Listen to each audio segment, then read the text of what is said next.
What's up, Starcraft fans? This video is brought to you by Endarthe, who is supporting on Patreon. Pulse Canon tier supporters or higher are guaranteed one video redemption per month. This month, he requested that I review the wiki for Kerrigan.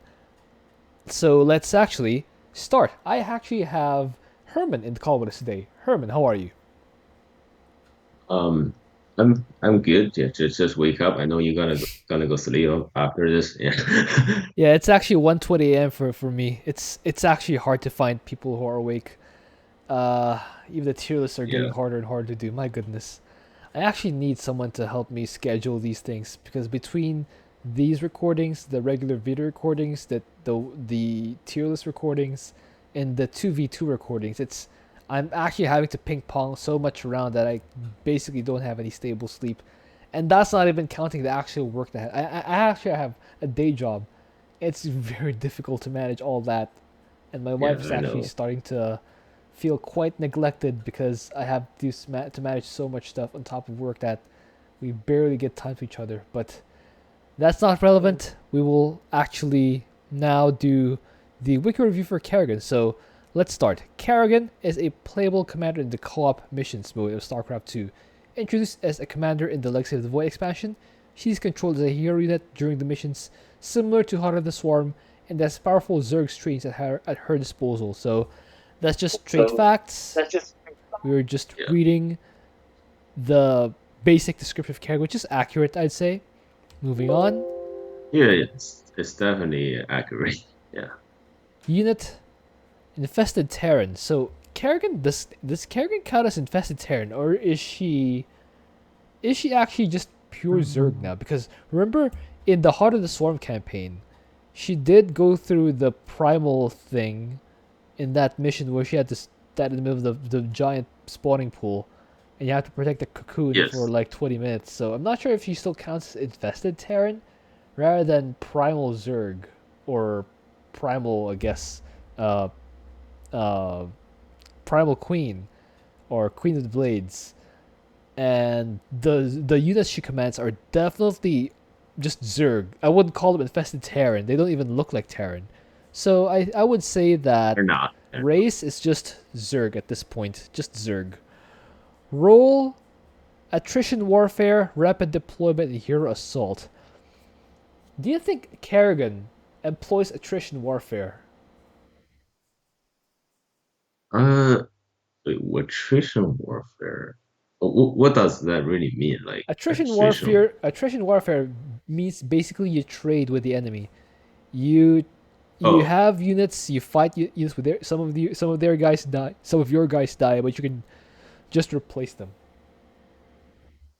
I honestly I don't feel it's like her role is attrition warfare because Yeah. like you don't really want to lose your ultra or like your Mythalisk. Like you don't want to Even your just hydralisks, I pass would to say. a move. I Yeah, would argue even your Ultralisk maybe hydralisks. because they will revive. Yeah. Yeah. I don't think you want to lose them. You don't want to attrition them because Kerrigan ramps up with a regular army, and you don't want to keep losing your army. The way you want to fight with Kerrigan is you have Kerrigan continuously engaging and absorbing most of the hits, and your army basically just behind Kerrigan, just being glass cannons and dealing damage behind Kerrigan, rather than being in front and taking the brunt of the hits. But even the guys who are supposed to take the hits, such as the Ultralisks, they don't really they don't really trade with Amon. They just either barrel through or you're losing the game. So I wouldn't say attrition warfare is her. Rapid deployment, I guess that counts in the sense of Omega Worms, right? That makes sense. Yes, but that's only for ground unit, right? Yeah, for ground units. For air units, not really applicable. Hero Assault, definitely agree 100%, right? Yes, yes. Alright. Strengths, early offensive push. Is this correct? Uh, I think so, right? like her early game is quite good actually because Yeah. like your character spawns at 4 minutes and Kerrigan's really strong. uh, yeah, and you also have a simulation aura or something to help you do the macro stuff. Yeah, I would say it's pretty offensive in early game. In early game, yeah, Yeah. Although I would say I would say it's when Kerrigan spawns at 4 minutes, and that's almost approaching the mid game. So maybe we can say that. Well, I guess in mid game she's kind of powering up. So yeah, offensive early offense push. Yeah, I guess powerful assault hero. Yeah, I would definitely agree. Some of the other commanders who have stronger heroes are Stet Boy, maybe Dahaka, maybe Tychus with Lone Wolf, but Kerrigan's right up there, right? Among the heroes, among the most powerful hero units. Yeah, I guess so, but yeah, just be careful about like the rest of energy you have and don't lose it. Yeah. Yes. Powerful ultimate ability. That's talking about mobilization wave. It's powerful if you spec your mastery point into it. Is it that powerful if you don't have any mastery points on it? It's not because a lot of units in co-op is like the HP of them is between 100 and 200. So if you don't have any point on your I mean any mastery point on your ultimate, which is your immobilization wave, so it's kind of weak. Like it just stuns for 10 seconds, and you need to probably kill the the significant unit, like Vipers or Templars or maybe Archons. Yeah, like you need to kill them in 10 minutes, in 10 seconds. Otherwise, if you're using Mutalisk, they'll just They'll just shred shred you. it. Yes. I would say about the ultimate ability, I would say it's far reaching, since I think it has 30 range or something crazy like that. I would call it far reaching, but I wouldn't necessarily say powerful, since a lot of other ultimate abilities are also powerful. Time Stop is powerful, since it's global. Yeah, Nuclear and you can Annihilation only is use it powerful. when you can only use it when it's 10 minutes. Yeah, I mean, it's like Odin time, but Odin, Yeah, I mean, is much stronger than this. Yeah, yeah. Next, provides resources to ally. That's with Assimilation Aura. Yeah, that's true. That's true. yeah, this Omega is Worms definitely true. provide creep, mobility, and detection. Do you agree with that? Sure, why not? Yeah, Because I would say it's not mobility they provide. It's I would say I've said this before and I'll say it again. It's not mobility. It's near omnipresence. Because you can pop in one place, clear the enemy quickly, especially with Kerrigan, then pop in, pop out in another place. So it's almost like you're everywhere. You don't move fast. You basically instantly move to anywhere you need to be, as long as you have Omega Worms. But I guess mobility works for this case. Weakness: yeah, weak and anti-air uh, counters. Yeah. yeah, her anti-air, especially without P2 or P3, is really weak. Uh, Yeah, for the second prestige, your anti-air is mostly the stun. When you expend the stacks of fury and take out groups of enemy units, or at least perma-stun them, so that your army can remove them from the equation. Or with the third prestige, you can just do crushing grip when a lot of air units are clumped up in a small space, or you can just kill the stragglers using the kinetic blast. So that also works. Weakness, slow ramp up time. Weakness, slow ramp up time. What do you think about this? What do you think about this? Slow ramp up time. So it means that like Kerrigan's army is like slow to back up or something. No, I mean, Like it, all right. How about slow ramp up time? I think it's actually true because like personally, when I play as Kerrigan by myself, I I think I didn't have any army before 10 minutes Yeah, except maybe like six links like to break up the rock. But the other than first that, few. I think I would just focus on macro and rush my hive to get the upgrade for the cooldown and the energy cost for Kerrigan, so that after 10 minutes my immobilization wave only have like 2 minutes and 24 seconds instead of 3 minutes. Yeah, Yeah, I think so. that's a big help. So yeah, and also her because her army like if you don't have a large number of ultra or mutalisks, it's quite weak. So Yeah, why not just focus on macro first and then or maybe just mass like 3 or 4 Omega worms, and then yeah, probably start building up your army. Yeah, Hard to rebuild army. What do you say? What do you say to that?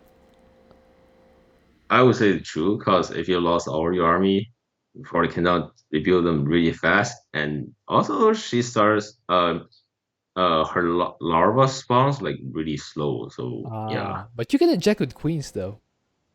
yeah. I mean, not everyone can do that. So yes, Well, yeah. If for most people who can't really time their injects with queens properly, that's most people.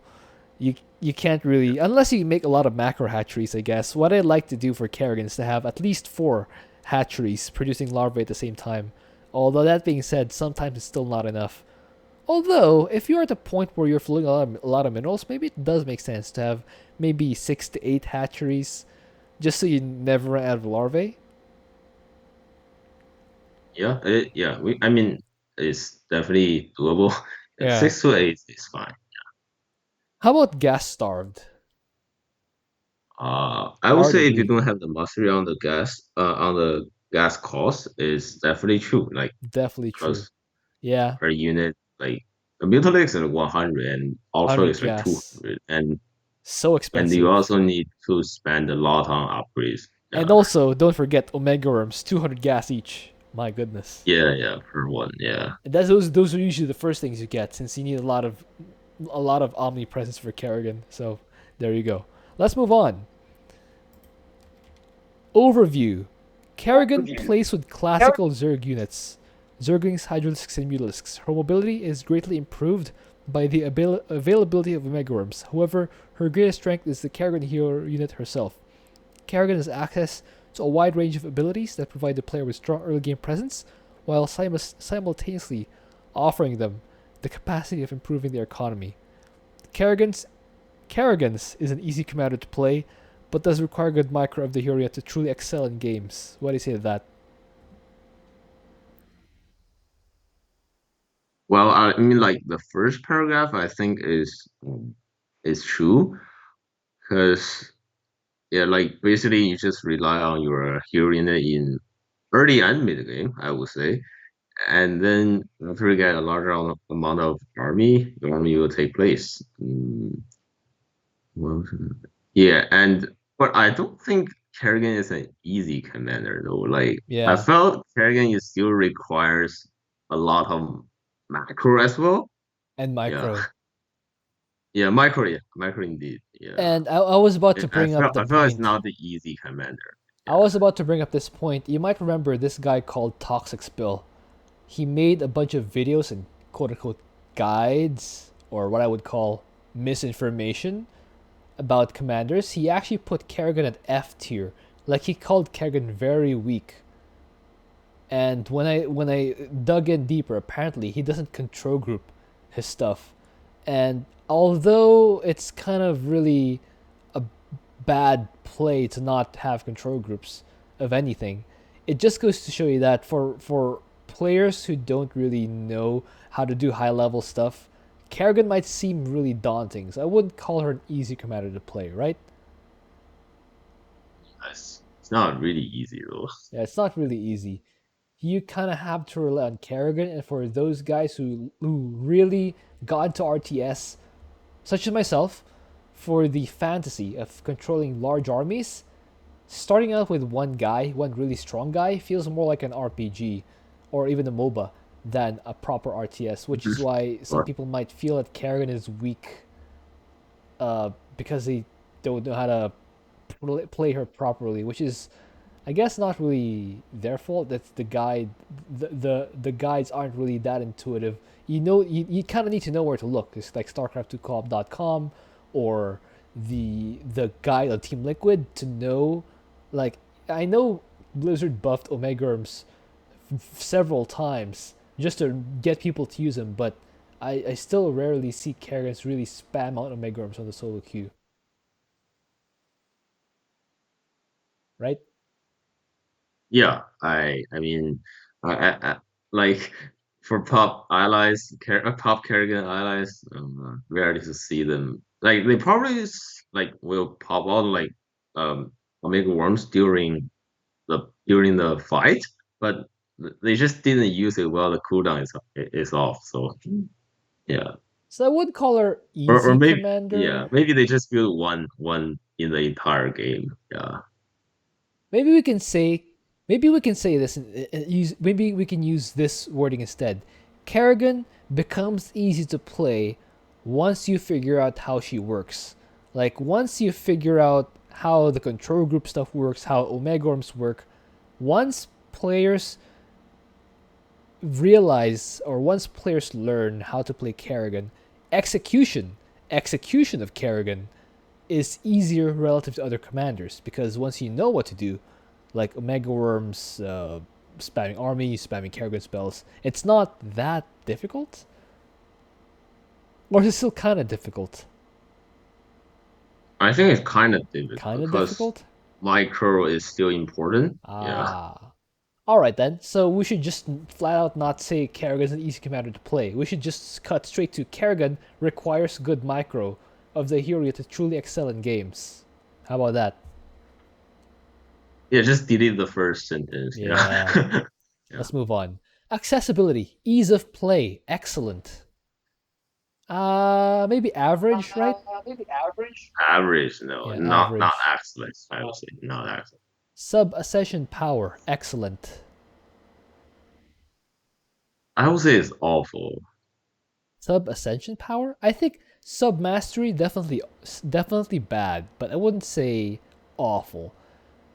Especially when you're saying sub ascension. A sub ascension you already have mastery points. You have level 15, but Oh, not sub level ascension. 15. Yeah. That's That's probably between fine. yeah, Yeah, right? yeah, that's I would say average. I would good. say. Yeah. No, I would even say good. Because once you unlock all Carrie's Mm, abilities, I would say she's good but the for immobilization sub wave, like the ascension. damage is too small. Like the damage is too low, and if you want to be good at anti-air, you probably want to choose the Kerrigan's attack damage, but you don't have that, which means still pretty weak anti-air. So you would say average for sub ascension power. Yeah, I that's would why I say personally disagree. I would say good, but you know what? We can agree to disagree. So we can say between average to good for sub ascension power.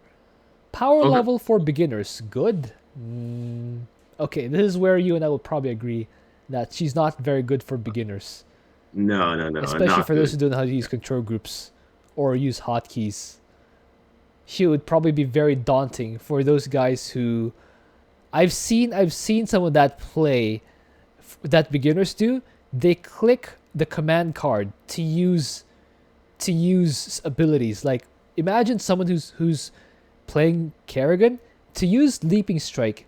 He uses his mouse to click on the button Click the on the ability. command card, the button for leaping strike, and he moves back to the center of the map and he clicks again on a target. And if he wants to use it again, he'll click again on the on the command card and then click again on the target.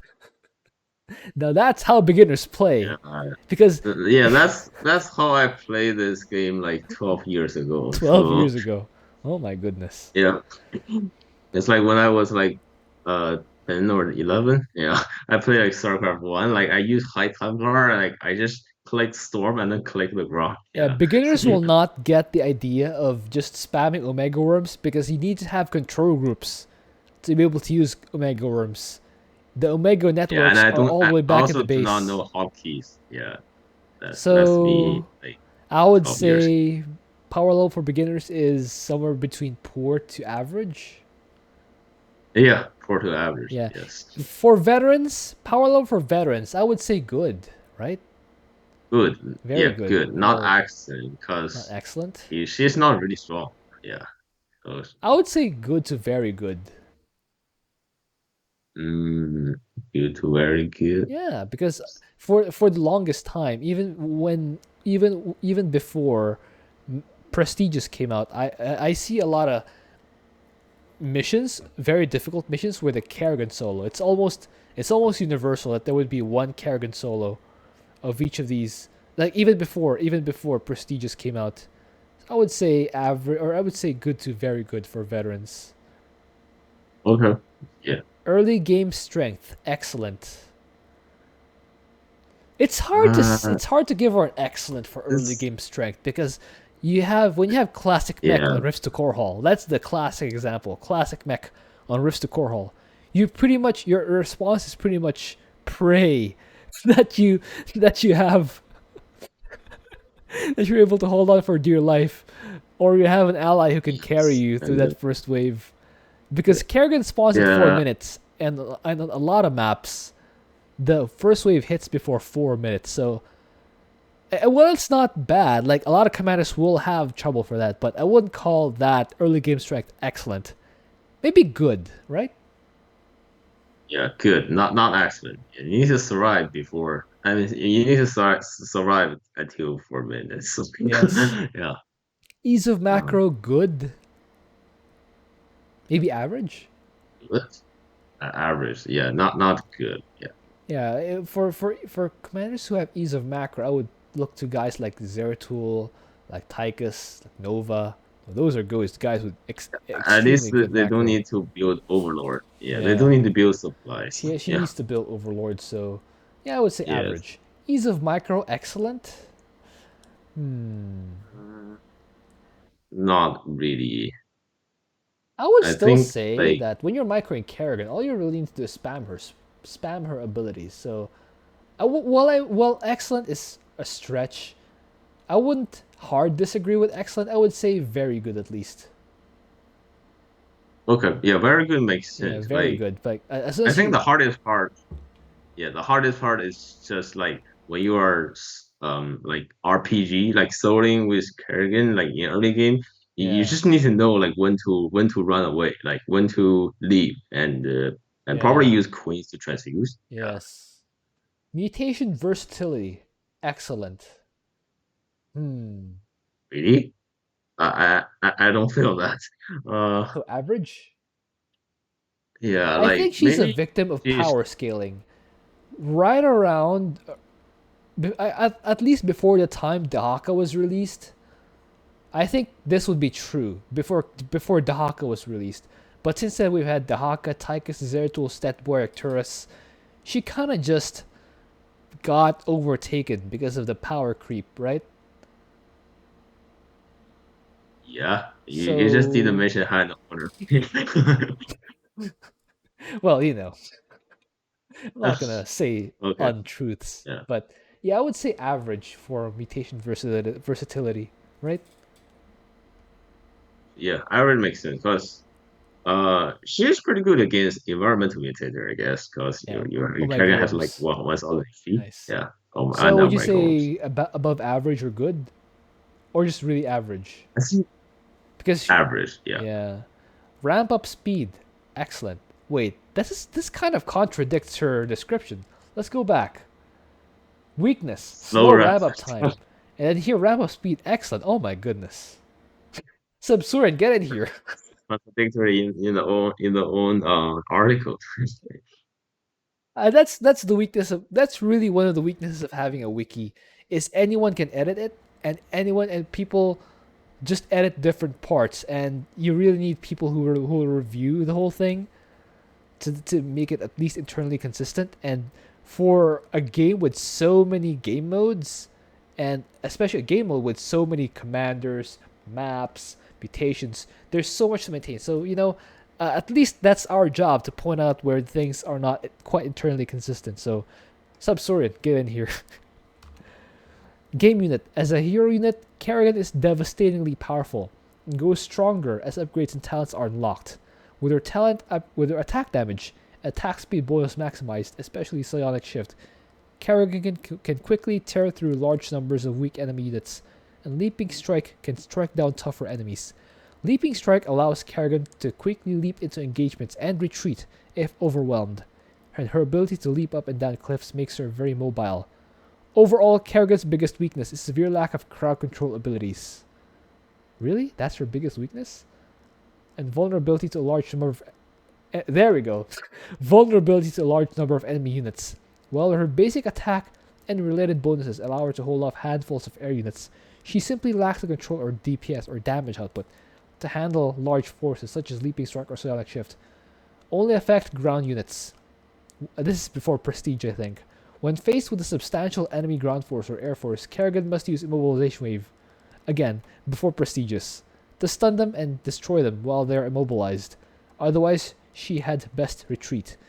Kerrigan spawns at 4 minutes at her base. If Kerrigan's ever destroyed, she will respawn in 1 minute. You know my biggest problem with this whole thing? I feel like we could have mentioned this whole thing using only half the length. This description of game unit is quite meandering for my liking. It adds on unnecessary. For example, grows stronger and stronger as upgrades and talents are unlocked.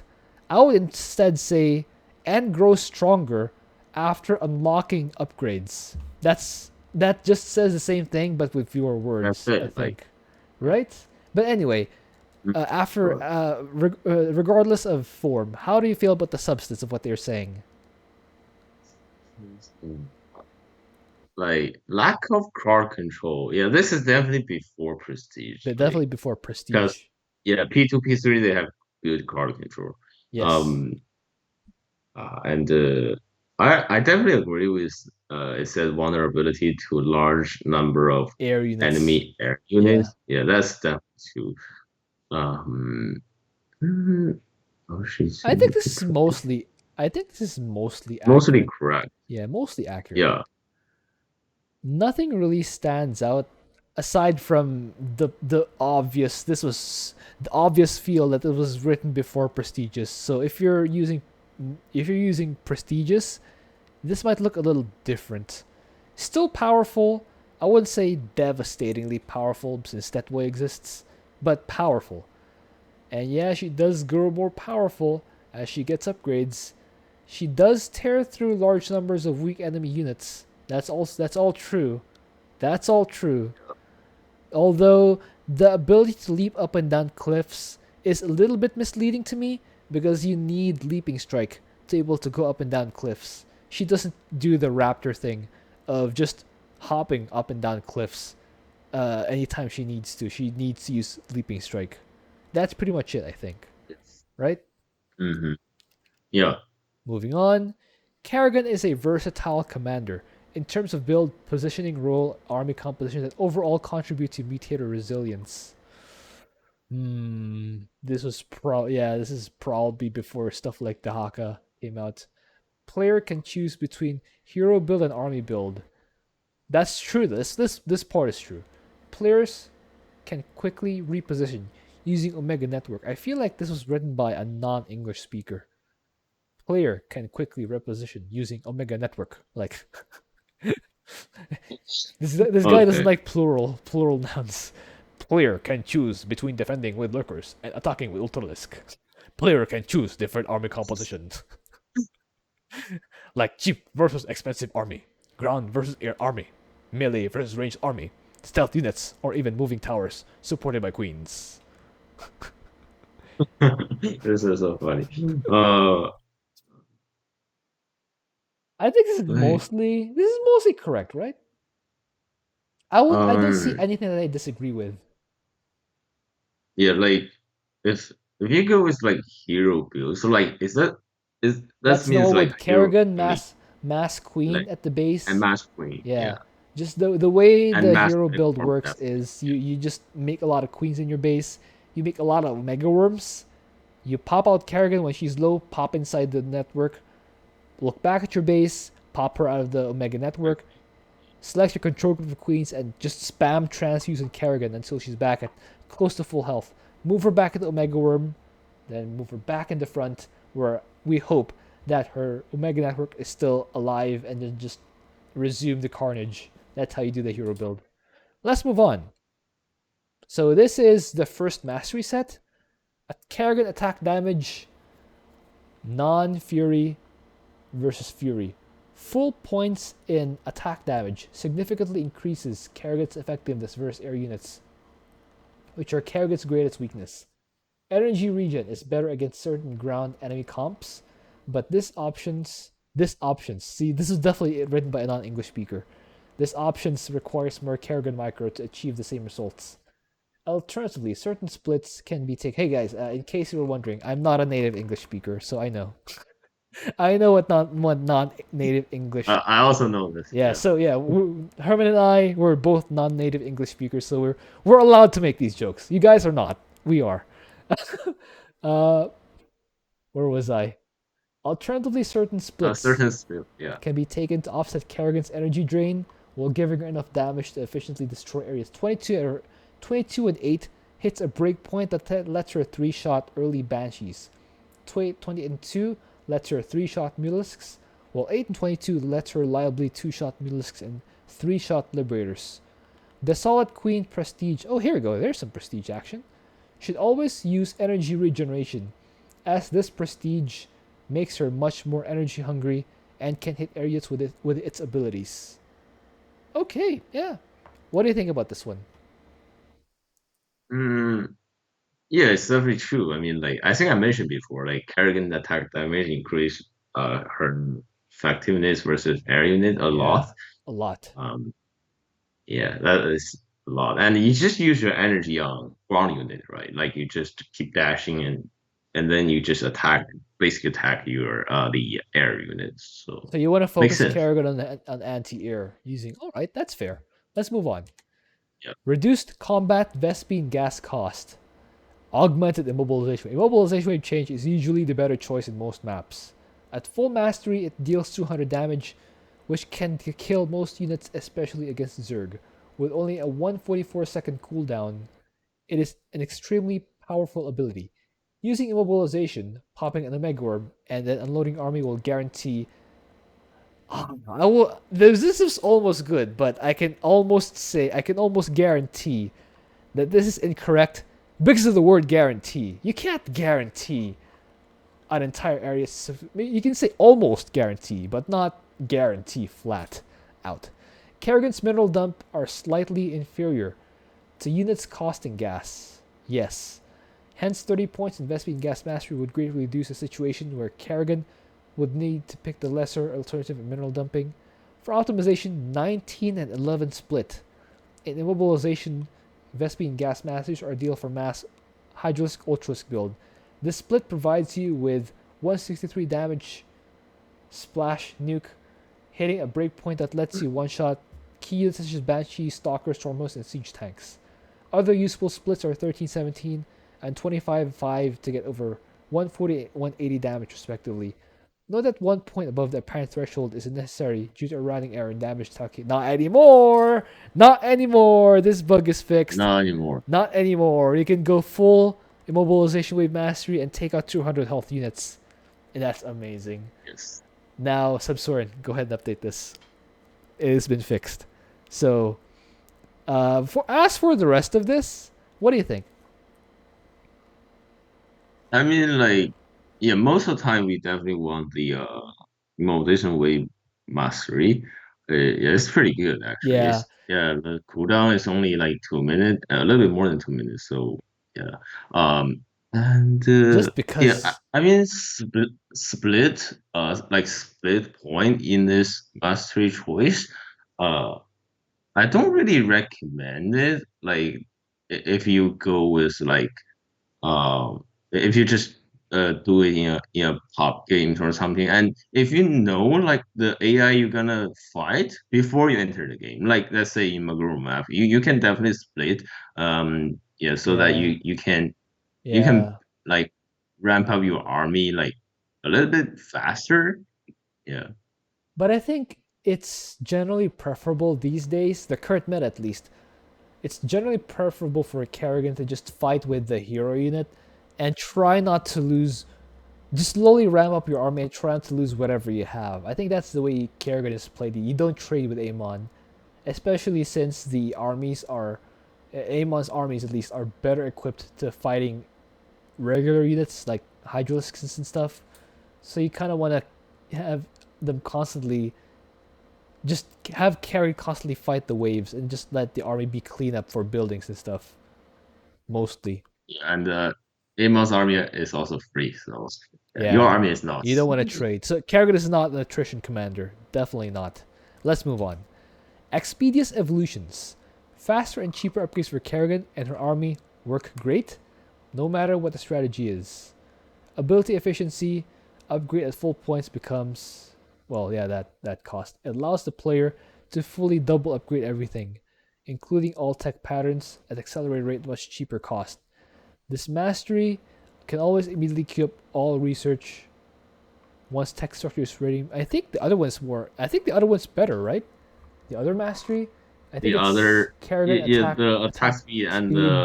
the ability damage. Yeah, I think that one's just flat out better than this one. Yeah, so this one's false. Yeah, I think, yeah, I also think the other one is definitely better because like you just need a strong, I mean strong Kerrigan like in mid and early game. Yeah, this So is probably more true. attack damage, and attacks I mean more ability damage and attack speed means that you have stronger anti-air, yeah, and also stronger life steal to like to keep your Kerrigan Kerrigan alive. alive. Yeah, Like, I think this yeah, was probably true before the new enemy comps came out. Before Classic Mech, before Classic Protoss Ground came out, because those are even better at smashing like weak enemy armies or weak armies like armies. bio or low health armies at least like bio Hydralisks Mulisks. So Yeah, with those new compositions, it was just better at fighting armies. So you want to focus more into Kerrigan. So it's I wouldn't say it's just it was never true. It was true before, but it was this information kind of outdated. So we want primary ability damage these days.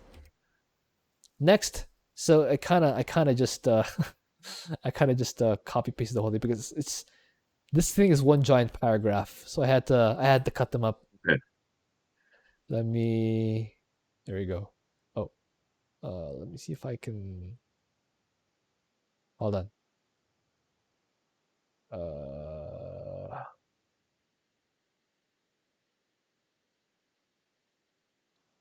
all right. With Malevolent Matriarch, Kerrigan cannot move her army. So this is now talking about the first prestige, Malevolent Matriarch. With P1, Kerrigan cannot move her army around the map as quickly anymore, so she is more reliant on spreading creep to improve her mobility. Queens can move at full speed off creep and can plant tumors anywhere, allowing them to do so as enemies close in and the player prepares to engage, granting Kerrigan's army all the creep bonuses during the battle.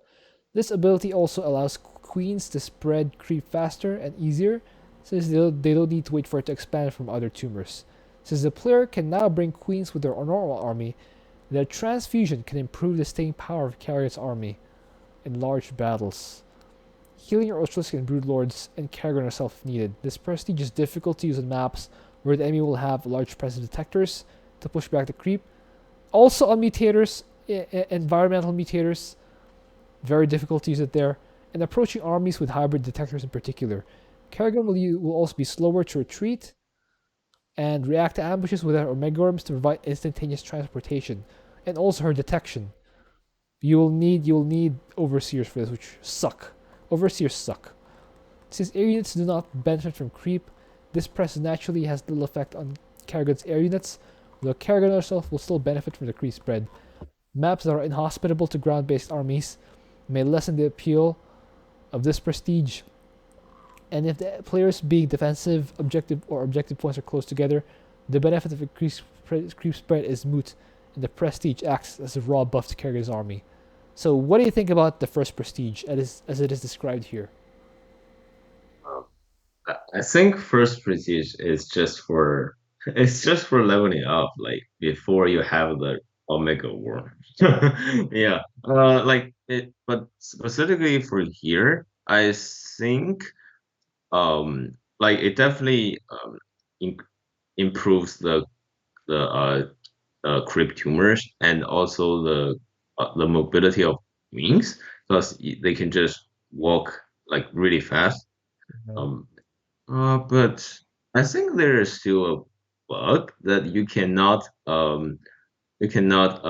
deploy you cannot deploy a creep tumor like in the fog of war. Like I think you can so. only deploy it Yeah, you can only deploy in the Vision. place you have vision. Yes, you need Yeah. vision. And Kind of also, sucks. yeah, kind of sucks. Also, the overseers really sucks. Yeah, I overseers think I really even suck. forget this unit. Yeah. Yeah. And also because it would be nice if at least the creep tumors were invulnerable after placement, so that at least you don't have to keep replanting them like a 1v1 player. Because in co-op, there's Yeah. constant fights everywhere, and unless you're like a high tier player, a high level player, you can't really spend time looking back at your creep spread and managing them one by Yeah, and, one. and also, let's say you're fighting against Portas or Zerg, and you didn't use like lurkers, and you didn't like burrow your units, so that the enemy should not have like overseer or observer. But if your ally is like a Warzone or a Zerg, they will definitely trigger that. So, yeah, they will have the enemy will have detections. That being said, this prestige will probably work excellently in maps like Oblivion Express, since you just park your army where you want to intercept the trains. The creep, you can put the tumors in the high ground, and the creep will extend on the low ground as long as you can have creep on the ramps. So Yeah, that's just gonna straight up buff your lurkers. I think lurkers and ultralisks are gonna be right, greatly lurkers improved.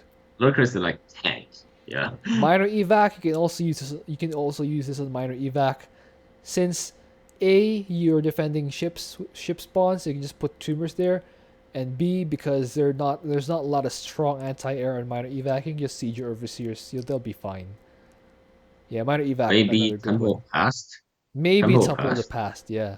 So those three Yeah. maps, maybe a few more, but those three maps come to mind. Next. I don't know about that or not. Yeah. Yeah. Next. Hold on. There we go.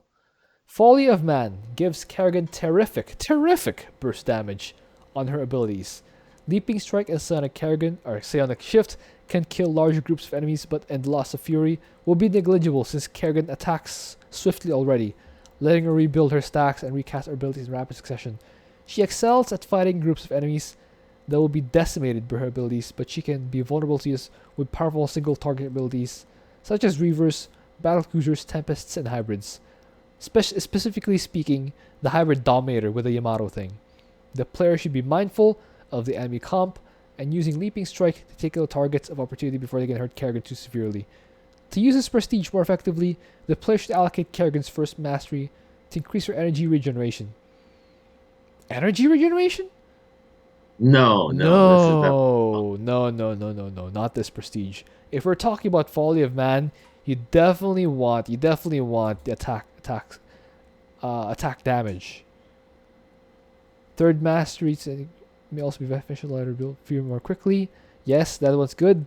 Prestige also means players should be proactive using Kerrigan to keep her on the front lines, since she's the most powerful tool, and leaving her idle wastes her fury stacks. And also, that having this prestige largely alleviates her crowd control issues. She can just keep units permanently stunned, and her army will be kind of free to attack whatever they want without fear of reprisal as long as the enemies are stunned.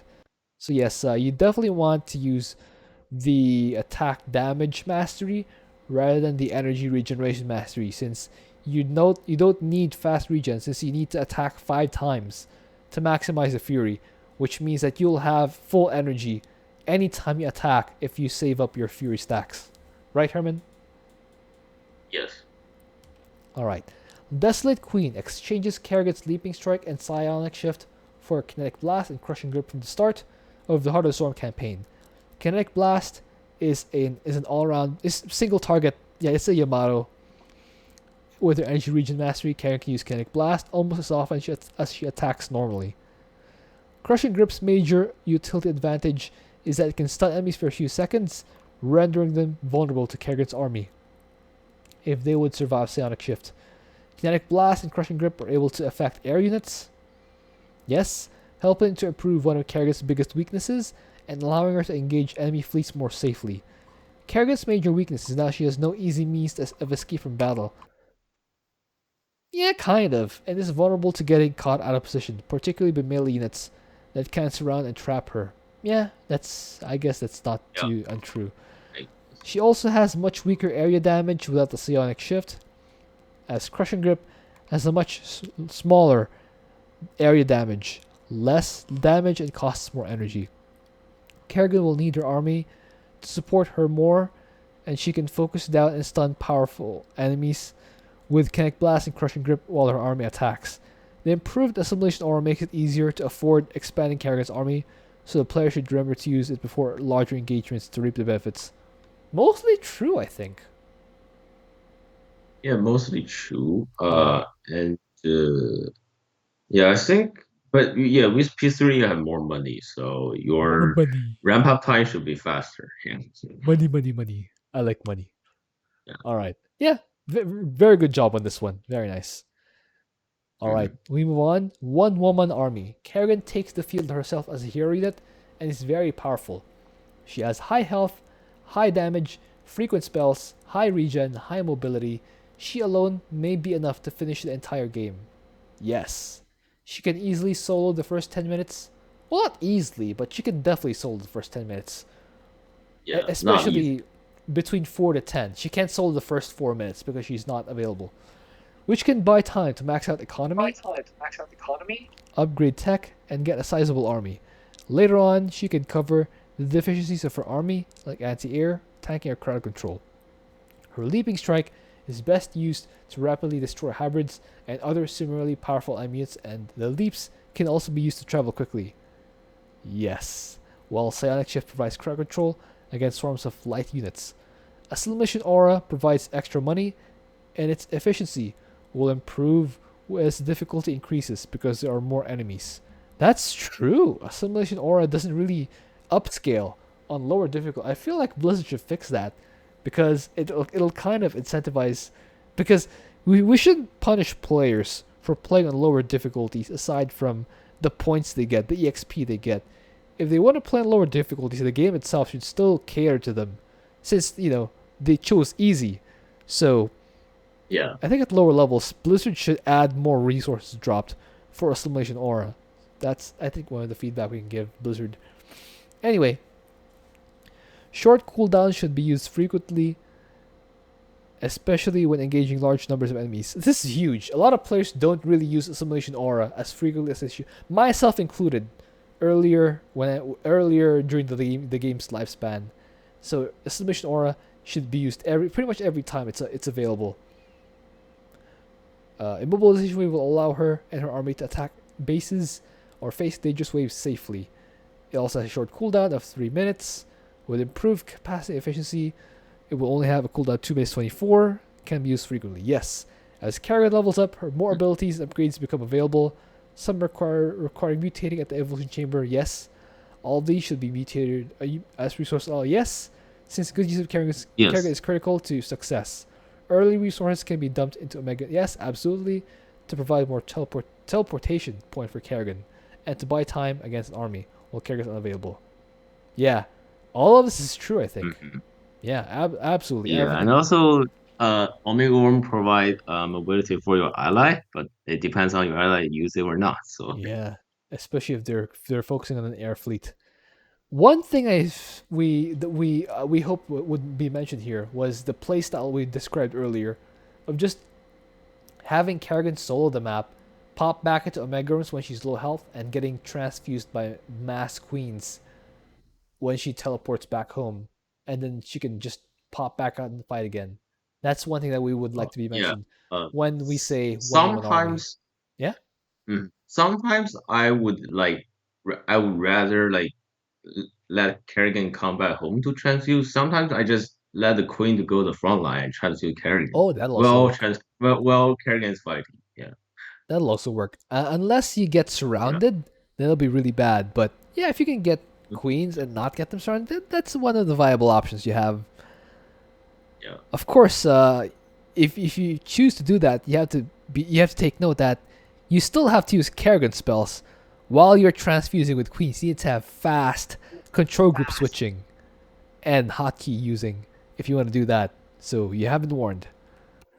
I am the swarm. The army should snowball into a sizable army before engaging the enemy.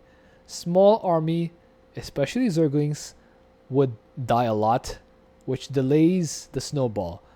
Kerrigan has several strong comps, including Hydralisk Ultralisk, Mutalisk Zergling, Lurker Hydros, and Dude Lord Queen. Dude Lord Queen, really? I should try that. Ultralisk Hydralisk is a very versatile army. Ultralisks can tank for the Hydralisk, while Hydralisk can deal damage. With Ultralisk tanking, Kerrigan can take on risky situations of directly unloading the army into the enemy. Ultralisks are very good as tankers with Revival, Life Leech, and Burrow Charge. Zerglings can be added, especially with Treading Claws. Absolutely true. Ground army can use Kerrigan's Creep for healing and damage, and to teleport using Omega Worm. The first Ultralisk should be produced around 9 minutes. While the opposition is covered by Kerrigan. Mutalisks are another powerful option, as they are highly mobile and their upgrades give them phenomenal splash damage. Not splash, but multi-targeting. It's not splash. Yeah. A swarm of upgraded Mutalisks can quickly destroy attack waves and bases alike. Well, you need Zerglings if you want to destroy the bases quickly. However, they are fragile and vulnerable to splash damage, and they require intense micro. Mutalisks demand a lot of gas. Zerglings can be used as mineral. Yes. Lurks and Queen should be used for defense. Dude Lords can be altered for Ultralisks. What do you think? I think the last sentence, like lurkers and queens can be used for defense. Yeah, but rulers can be an alternative for Ultralisk. Well, I mean, like you can like I think Brewlord is only used on like certain maps or maybe with against certain AI. But I think most cases Ultralisk is better than Brewlord. Yeah. Yeah. Yeah, Uh, I would agree. I and would agree. yeah, Well, I guess also the yeah. it's not too harmful since it's pretty much at the end of the paragraph. Most of it is Mhm. good. I would just delete the last sentence. I would just say Yeah. Dude Lords Last sentence. are a fun alternative composition that you can try, but I wouldn't really recommend Dude Lords unless you're just bored. And the yeah. And the strategy, it said Brewlord Queen. I think I only used it when I was leveling up with P1, because P1 Queen you can just move really fast, Oh yeah, and Brewlords the Brewlings Dude Lords attack and faster. Kerrigan herself, yeah, are for tanks, and Yeah, then like you just continuously transfuse Kerrigan and the Brewlord if they are damaged. Yeah.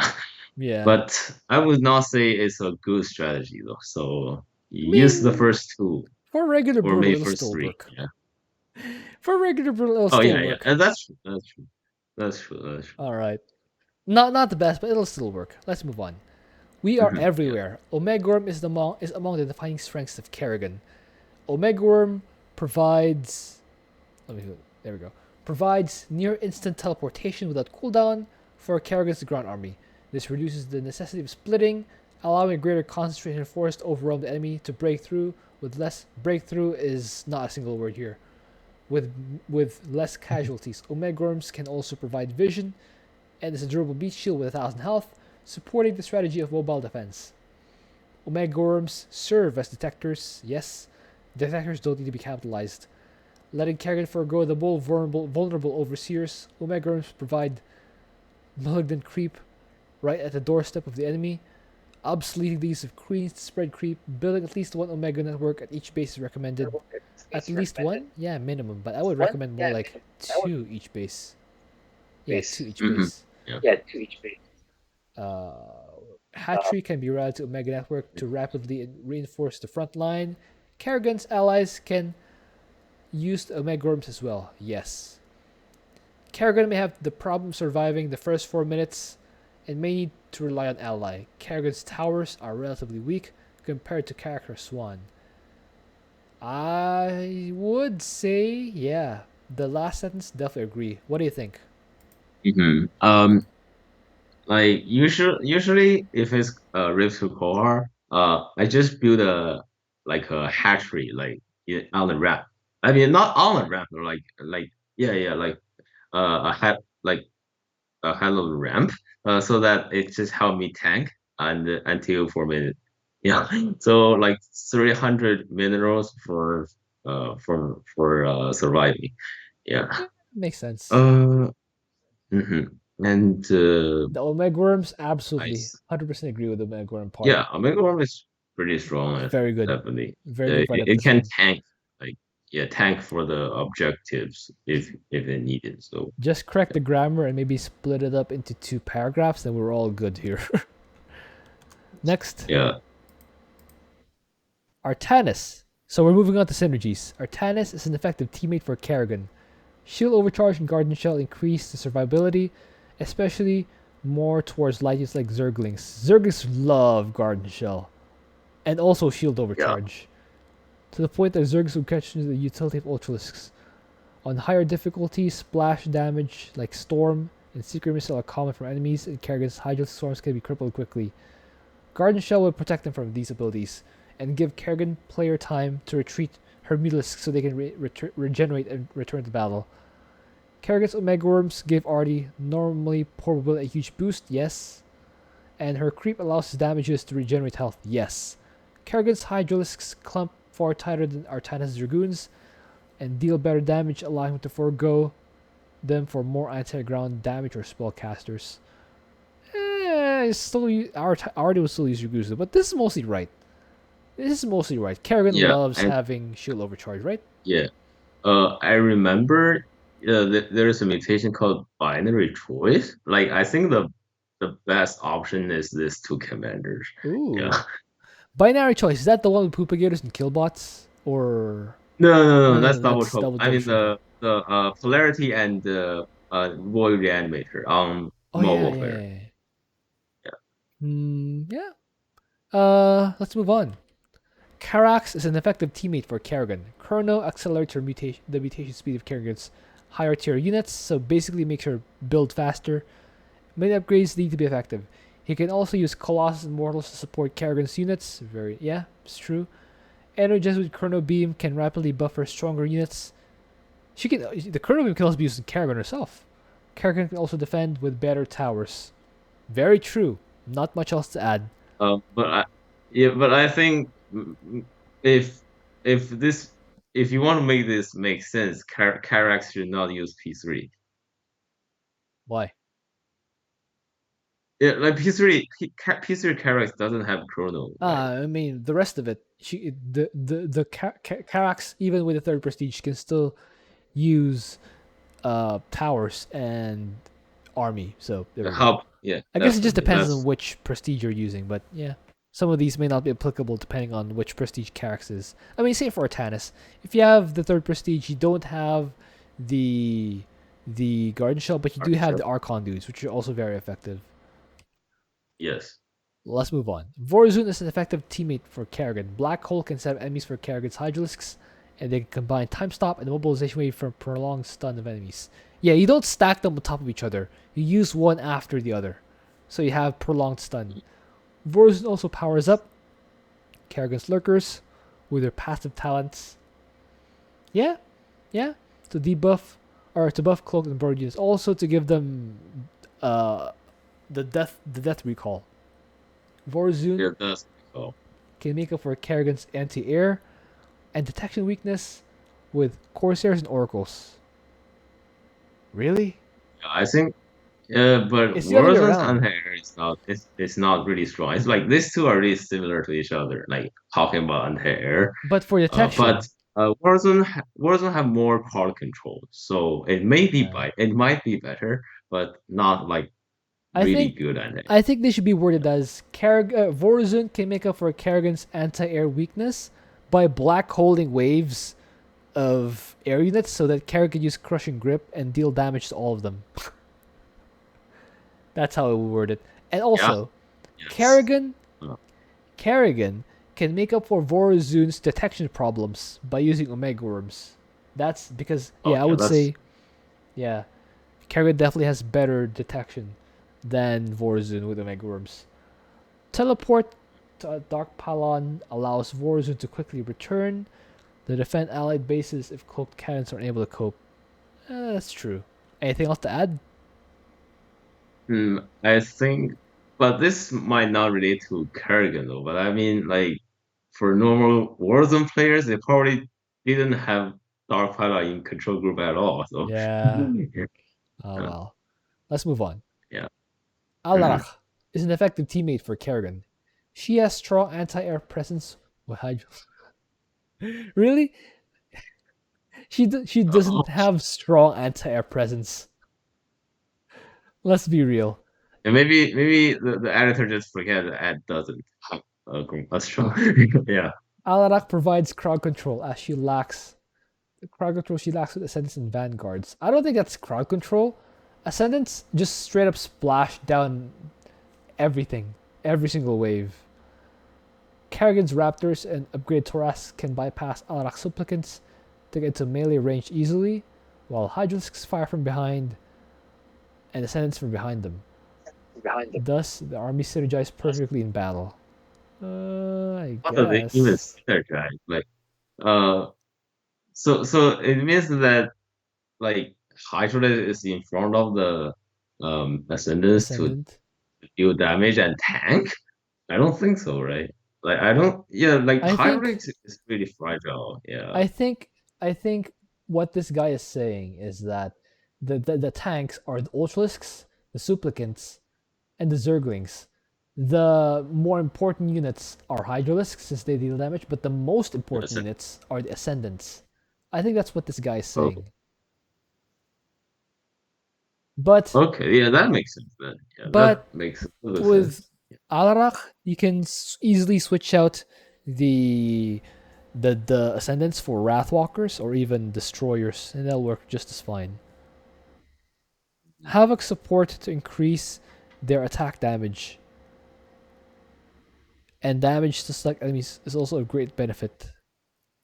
Yeah, yeah. Yeah, it is. Yeah, On yeah, top of it is. negating this overseers are already redundant for Kerrigan when she has Omega Worms. Immobilization wave will also minimize damage received, keeping supplicants in higher numbers much longer.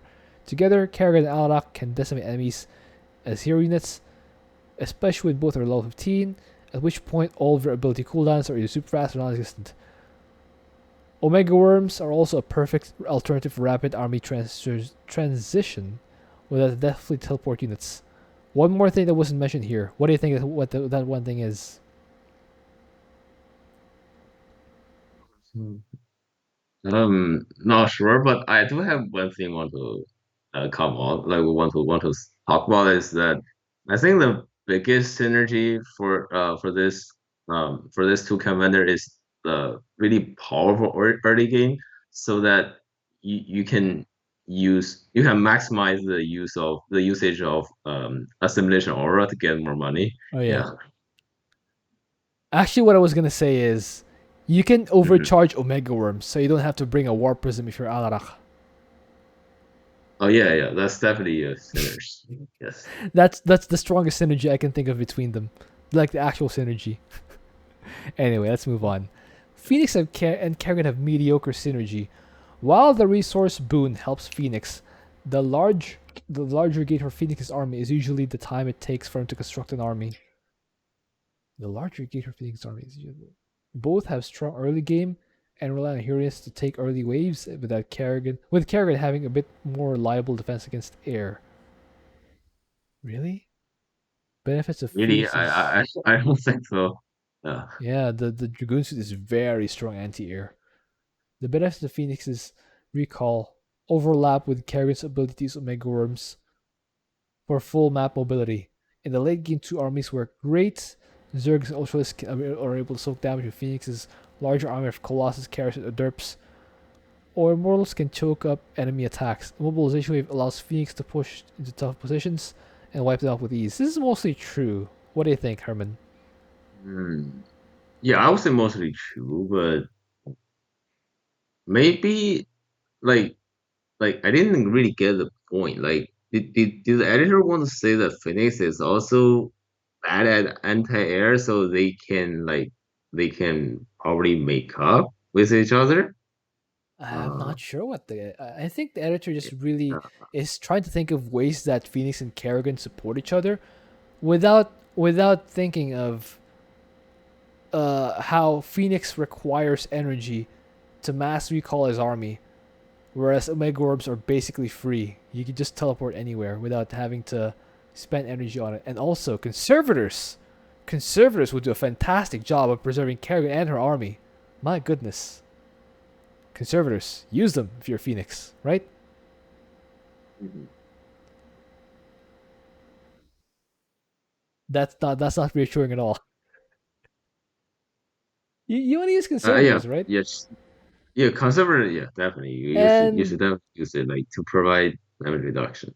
and I would say that Phoenix, with the ability to get Kaldalis out early, is probably Kerrigan's one of Kerrigan's best friends, because on Rifts to Core Hall, if you're Kerrigan and you see Phoenix pushing out Kaldalis really fast, then you'll have peace of mind because you don't need to make a funky hatchery at the ramp to defend yourself. Yeah, yeah. I think that's the biggest. That's the biggest early game synergy they And you have. didn't need to build spines or. Yes, absolutely. You can just go fast, expand, go crazy with economy. Just Mhm. yeah, the Caldalis really good synergy for Kerrigan. Uh, I think that's pretty much it. Yeah, mediocre synergy, I guess, but I would say kind of good. All right, let's move on. Raynor is an effective teammate for Kerrigan. Raynor's infantry forces mesh well with Kerrigan's Zerglings and Ultralisks, who can leap burrow charge past Raynor's infantry to reach targets. Ultras provide damage tanking. Raynor further has medics. Yes, actually, I've seen Raynor's medics heal Kerrigan's Omega Worms. How crazy is that? Yeah, it can also heal the spines. Yeah, spines Omega force. Worms greatly increase Raynor's mobility? Absolutely. Those air units do not Yes, benefit from yes. this. Given that they can be cast for free anywhere with sight, Omega Worms reduce Raynor's need to call down scans. This one's big. This one's big. If Raynor doesn't need to scan anymore, that saves him up for more mules. I think Yeah, that's a that's big one. Omega Worms for yeah. Raynor. Cause like one meal or scan is like 230. 270. 270. Yeah, yeah, or something. Yeah, Yeah, 270 that's a minerals. lot of minerals. That's a Yeah, lot of yeah. minerals.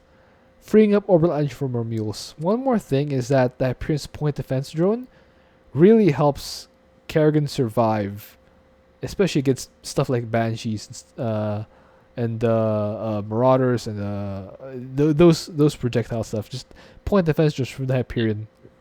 Also, scans from Raynor. Like if you and Raynor can talk to each other, the players that is, you can attack a spot that's like at the thinking of Sky Fiamon specifically. If you want to take out the back shard first, the northwest one, Raynor can scan or drop the Hyperion there. Kerrigan can pop out an Omega Worm, then unload Kerrigan first, then take out most of the units and unload the army.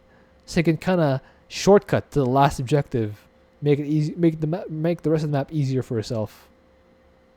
Yes. Yeah, I would Yeah. say Cause if yeah, yeah, cause if the ally is not Raynor, you probably can only like fly your Overlord, and you also need to upgrade the movement speed of Overlord to let it move faster to reach the northwest. But it takes so much time. Yeah. yeah, absolutely. All right, let's Mm. move on. Swan is a questionable teammate for Kerrigan. While Swan is unable to repair for Kerrigan, Kerrigan's creep can heal Swan's units. Swan's Vespene Harvesters can be invaluable, allowing Kerrigan to upgrade train units in larger numbers. Although Swan's Goliaths are superior to Kerrigan's Hydralisks, they have different range to be layered. While Kerrigan's Omegrams can help Swan's slow army to reach the front lines more quickly, Swan may still want to drop siege tanks from Hercules instead. Oh, this is definitely outdated. When defending alongside Swan, Omegas can serve as meat shields with Spotter, allowing or providing malignant creep with SCVs for tanks. And SCVs and tanks. Lurks can stack beneath tanks. Yeah, what do you think about this? Yeah, it's definitely a questionable teammate. Yeah, like if you didn't bring this up, I cannot even think about any synergy between the two commanders. Um, I mean, maybe the synergy I would think of is uh Swan has pretty good tower so that he can defend the early Yeah. game until Kerrigan pops out. Because Swan sucks at pushing. Yeah, because like he also needs times to build up armies, but Kerrigan is pretty strong early game, so Kerrigan can just help Swan to push. Yeah. I could definitely think of one particular synergy is that Kerrigan's anti-air leaves a bit to be desired. And when you have an attack wave approaching with a bunch of air units, Swan's laser drill, especially if you have the first prestige, you can just splash them all down. Or if not, you can use wraiths Yeah. for Swan. This was written during the time when siege tanks and Hercules were still the meta for Swan, and now the meta is wraiths, mass wraiths. They're Yeah. fast, Yeah. they're cheap, and they can supplement Kerrigan's attack, and they don't take up space on the ground, allowing Kerrigan's ground units to have more free reign on the map. That being said, they don't benefit from creep because they're air units. And another synergy is that Swan takes a while to ramp up, so the first assimilation aura could be huge for Swan. If he picks up all those resources, he can just ramp up really fast because of all the extra money. Yeah, that's true. So there we go. That's synergy. Was that mentioned here? The assimilation aura? It wasn't, right? No, How dare it this guy doesn't. It forget the doesn't. assimilation aura? It's huge for Swan. Yeah. Nova is an excellent teammate for Kerrigan, as their assimilation aura will let her give Let Nova precious let give resources to get off the ground. See this one. Why did the guy mention this for Swan? Swan needs that resource to get him off the ground. Her malignant creep can also help Nova's army in staying itself, while Zerglings and also his tank for damage for Nova's troops. Creep can also help Nova provide vision, letting her use airstrikes and nukes more easily. A mobilization wave can set Nova up for a nuke. Nova can provide detection, so that Kerrigan doesn't have to get Overseers. Why does this guy keep saying Overseers? Nobody cares about Overseers. We use No Regulars cares about here. overseer. My goodness. Kerrigan's Nidus Worms? Oh my goodness. What is this guy? Create some redundancy Omega with Nova's worms tactical create. airlift? Oh my goodness. But the Nova main army should be air units like Liberator, Raven, Banshee. Maybe not Right? Banshee though. So yeah. So I don't think it's um, redundant. I mean, yeah, Omega worms doesn't cannot help air units to travel. So um, There's a big one here that I was expecting, but I didn't see. the Defensive drone and Kerrigan. Just make yeah, her yeah, close to that unkillable. helps. Oh my goodness. A defensive drone and Yes. Kerrigan is so good.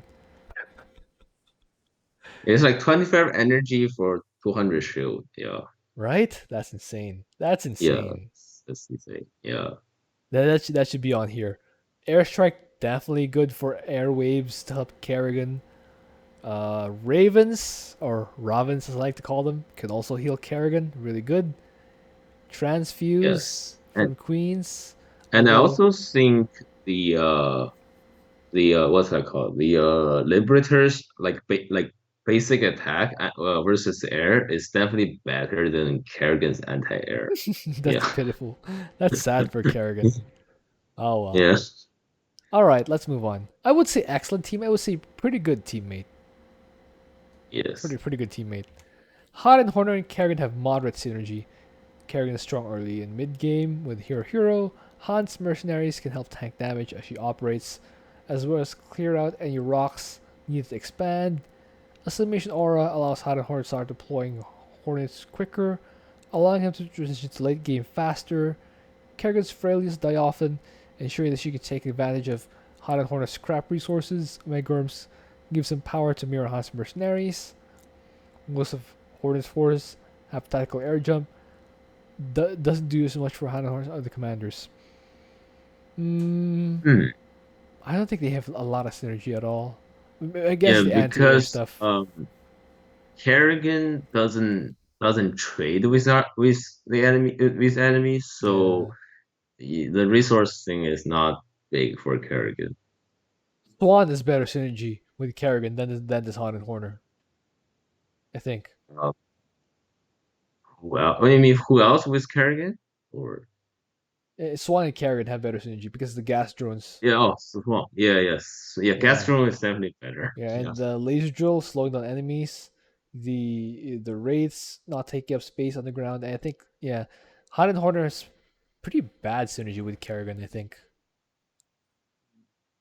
I don't know, like if like when Omega Worm die, will it gives any like it salvage does. It resources? does, but not a So lot. maybe that's a little bit, yeah, that's a little bit synergy. I guess. Guess. All right. Call it Yeah. that. Mhm. Zagara is a questionable teammate for Kerrigan. Everything Zagara users can do, Kerrigan users can do better. No, they don't. No, they don't. No. Can Kerrigan doesn't Kerrigan's have baiting. units fight Poopigators? No. What a clown. Who wrote this? They will generally emerge with far fewer casualties. Even Zagara's Balance and Scourge pale against Kerrigan and her upgrade. No, they don't.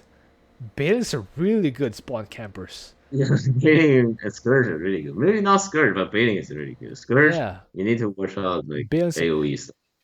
Kerrigan has no answer for anti-air like Zagara Scourge. Zagara Scourge of Splash. Anti-air. Yeah. That And Kerrigan can't it's hope also to pretty match. cheap. Yeah. Kerrigan can never hope to match Zagara's anti-air. However, Zagara's queens can use inject larva on Kerrigan's hatcheries. Oh, what?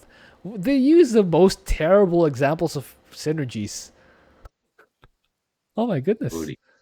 Oh, Zagara can still benefit largely from Kerrigan's malignant creep. Mass frenzy can still be helpful for Kerrigan students. I guess that's true. That's true. and that's true. That's true, yeah. Zagara's And high also potential. Yeah. the roaching drops. The roaching I mean the other ultimate ability for Zagara, like Roach the drop. roach is yeah, roach drop is pretty good for tanking, I guess. I Yeah. guess. High potential burst damage can help Kerrigan maximize the use of assimilation aura. This is true. In turn, this is useful for Zagara and the resource-hungry late-game compositions. Zagara can offer Kerrigan early crowd control with Banelings as well as Mutalisk and Ultrask support via Corruptors and Aberrations. Well, whoever uses corruptors and wouldn't. operations. Yeah. Yeah. Ultimately, Kerrigan's army will outstrip Zagara's forces by the end of the game. I guess it's true by the end game. With full mastery, Kerrigan exceeds Zagara, even the cost-saving area. Kerrigan's ability to lower the Vespene cost provides her with a tremendous advantage. I don't think. Here's one more synergy I learned from playing Zagara with the Kerrigan ally. I put my bailing nest. If I'm playing Zagara, I put my bailing nest in Kerrigan's base because she usually would put an Omega Worm somewhere there, and all I have to do is rally my bailing nest inside Kerrigan's Omega network. So when Kerrigan pops out, my bailings also just have instant engage with the enemy. So I don't have to roll them in from all the way. That's gonna help Zagara's rally so much, especially on maps like Malwarfare, Donny Vermilion, Temple of the Past. You don't have to run all the way across the map. You just pop out of the Omega Worm with your bailings. Yeah, otherwise you need to build like hatchery in multiple places. Yes. Yeah. The creep spread. And I'm pretty sure this article didn't written by Tutu because he didn't mention the Biologics. Oh my goodness. I think Bio Zagara. launchers, yeah. Yeah. Bio launcher is better. It's better for defending. Yeah, maybe offense. Like sometimes you can use it to offense. But yeah, Zagara and Kerrigan, the best synergy they have is just how Kerrigan just allows Zagara to be much more efficient with bailings because while enemies are shooting at Kerrigan and her Torasks, Zagara's Balings can just close in much more easily with enemies. That's, I think, their biggest synergy. And also Yeah. the Scourge. The Scourge just delete all of Kerrigan's problems in the sky. Um, That's yeah. Also, I think there's another synergy is that Zagara usually rush her baiting nest, right? So Zagara's early game early game. Yeah, is she can help better. Kerrigan Yeah, it's survive. better than Yeah, she yes. can survive until That's Kerrigan's another. out. All right, let's move on. I would say Zagara, pretty good teammate for Kerrigan. Not questionable. Pretty good teammate. Abathur is an excellent teammate for Kerrigan. Kerrigan herself can cover the early game with a little assistance for Abathur. Haha! It's the other way around. Abathur can solve the early game with a little assistance from Kerrigan. It's the other way around. This guy doesn't know how to bait with toxic nests.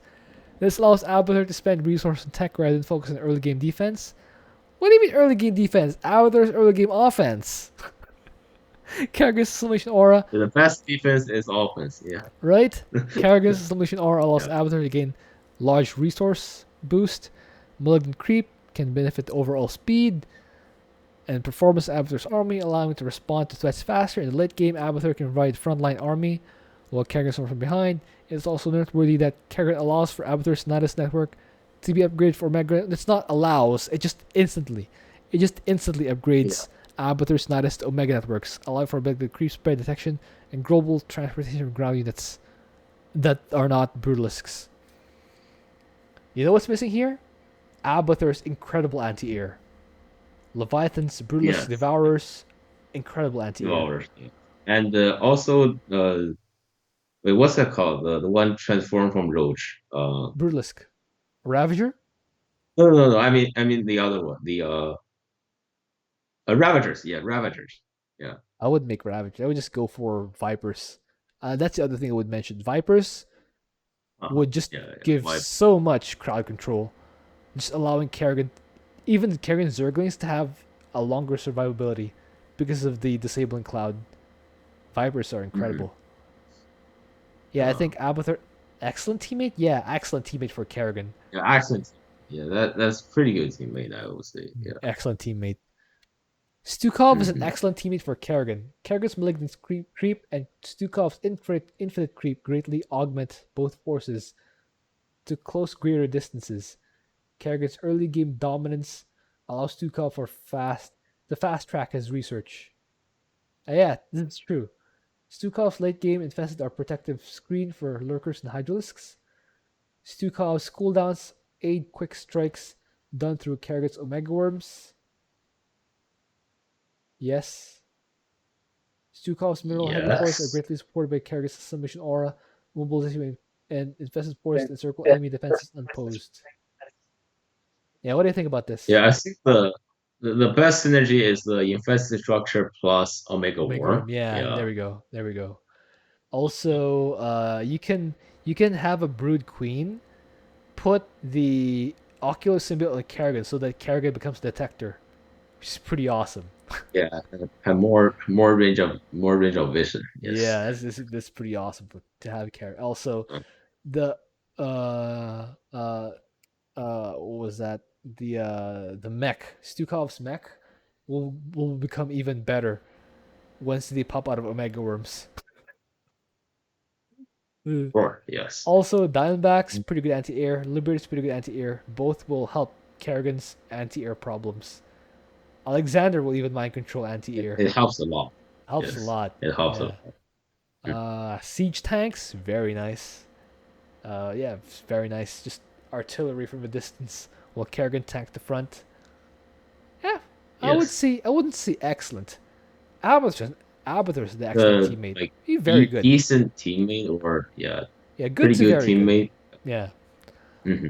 All right. Dahaka and Kerrigan are a good combination. In spite of both? No, not in spite. Because of both focusing hero units. Because, yeah. Dahaka spawns earlier than Kerrigan, allowing her to safely focus on building an economy. Yeah, very true. Both Kerrigan and Dahaka benefit from hunting down groups of enemies early to mid game, and the resource bonus Kerrigan gives Dahaka help move in strong late game gas heavy comps. Kerrigan can give Dahaka global mobility with Omega Worms, while Dahaka can also detunnel. The only time the two struggle is in the mid game. Really? No, Dahaka doesn't struggle in mid I game. didn't find any struggle for these two No, commanders. Dahaka does not Uh, struggle. yeah, I would say, yeah, pretty good I combination mean, for Dahaka and Kerrigan. pack leaders just kills everything. Pack leaders, and Yeah, also I think the biggest synergy is Omega Worm to give mobility for Creeper host. Yeah, yeah, yeah. That's fine. Another synergy is and Dahaka's Primal Roar, especially with disable stuff like Vipers, High Templar, Science Vessels, and all those annoying guys. Infestor. Yeah, Infestors Mhm. that would just destroy Kerrigan's Mutalisks and Hydralisks. Especially Dahaka's Magic Fort. Just just hunting down those psionic units with using Dahaka will just, as a byproduct, allow Kerrigan's smaller units to have free reign on the field, allowing them to have more favorable trades. Yeah? Yes, and I also think if the Haka use P1, it also benefits a lot to Kerrigan's army. Oh yeah, with the buffs? Yeah, absolutely. Yes. Absolutely. All right, that's it. That's the last one. Whew. So overall, I think most of this was pretty accurate, other than some parts which are clearly outdated, which is understandable since Kerrigan was the second ever commander come out, and she has changed a lot through her prestigious, right? Yeah, and but I have a question though. He did like the article didn't mention commanders after Han Horner, Oh yeah, like Tychus no or yeah, like Tychus, no Stetboy, no Zeratul, no Arcturus. no, Yeah, no you Arcturus. can see how far outdated this article is. This wiki is. The latest commander I think is Han and Horner, so no Tychus either. Kerrigan and Yeah, no Tychus. Tychus. Kerrigan and Tychus have pretty good synergy, especially with the outlaws just getting into the Omega Worms. Yeah, it saves a lot of mana pickup. Yeah. And the early game, just Tychus keeps Kerrigan safe in the early game before Mm, Kerrigan comes out, yeah, even on Rift to Core Hall. yeah. And yeah, for Zeratul, I would say I mean, Zeratul has Legion if it's needed, so Legion can take care of early game. I would Yeah. say they Uh, have okay synergy. I wouldn't call them synergistic. I guess Zeratul does his own thing and inadvertently does also help Kerrigan, but I wouldn't call them yeah, synergistic. and also the Avatar, yeah, helps Kerrigan's army a lot. Um, Also, there is a fun fact Yeah? that if you are playing with Kerrigan and Zeratul, 'cause I think the logic, I mean the data for Omega Worm is same as the Prism, so you can actually load your observer inside Omega Oh, Worm. that's funky. That's funky. Oh my Yeah, yeah, goodness. it's just a fun fact. Yeah. That's crazy. Yes. Stat Boy, very good synergy with Kerrigan. Green zone, purple zone for Kerrigan. Infestor's just And allowing. yeah, and Super Gary and Kerrigan Oh really yeah, OP oh yeah. hero early Green game. zone Yeah. overcharge and Kerrigan and Stat Boy. Oh yeah, enemy base going down really fast. Yeah, really fast. Yes. Zerglings for Stat Boy completely outstrip Kerrigan's. Yeah, Kerrigan doesn't need Zergling if your ally is Yeah, set voice. Yeah. yeah. Omega Stat Boy doesn't really need Omega Worms though. That's a thing. And I think with Green Zone on, definitely with full mastery on green on the set zones, so that I think you can just ignore the Viper's the ability what's that called Parasite Bomb. the anti-air one. Parasite Yeah, Bomb. you can just ignore that Yeah, because you have really high regeneration. With the Yeah. green zone, amazing, Yeah, it's a prism. amazing. Yeah.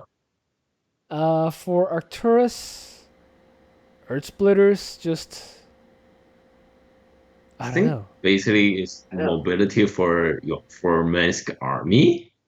Yeah. I wouldn't And Minsk even can definitely I would take even care of early game. Yeah, bunker yeah. is really good in early yeah. game. I Yeah. wouldn't call them synergistic though. I would They kind of play separately because Arcturus just shells away from a distance, Yeah, whilst at Kerrigan first, engages with yeah, the real just army. keep building ESOs, and Kerrigan just does her job, and Yeah. ESO does his job. So I guess one more thing Arcturus can do is that he can negate attack waves on certain maps by just targeting the spawn point with the yes, contaminated strike and making sometimes it's right. the attack wave not even Yes, arrive. So there we go. That's all that and matters, also right? yeah, All yeah. right. Also, maybe the Dog of War can provide tanks, but that's not really big synergy. Yeah. All right. So guys, that's it for this wiki review. Overall, pretty good, pretty good wiki. Some parts that are outdated, mostly correct, and we did line out outline which parts need to be updated. So subscribe and get on it. Thank you. Watch Herman's videos. I will link them down below. I'll see you guys next time.